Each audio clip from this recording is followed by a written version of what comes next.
Now let's talk about signal handling. A signal is a notification sent to a process in a unique system to indicate that an event has occurred. Signals can be synchronous, meaning they are caused by the program itself, like an illegal memory access.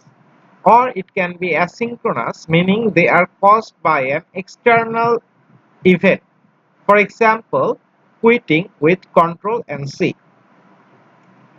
Signal processing follows a simple pattern. A signal is generated, then delivered, and finally handled. Signals are processed by a signal handler. This can be a default handler provided by the kernel or a user-defined handler that overrides the default action. In a multi-threaded program, it is not obvious where a signal should go. We have few options for delivery. Deliver to the specific thread that applies, meaning this is required for synchronous signals. The signal goes to the thread that caused the error. Or deliver to every thread in the process. This is for the signals that should affect the entire process, like a termination request. Or deliver to a certain thread in a process. A signal can be sent to only those threads that are not actively blocking it. Or assign a specific thread to receive all the signals.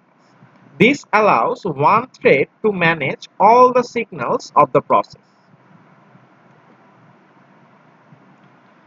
So, to wrap up, let's recap the major threading issues developers face. Signal handling is one of the key challenges.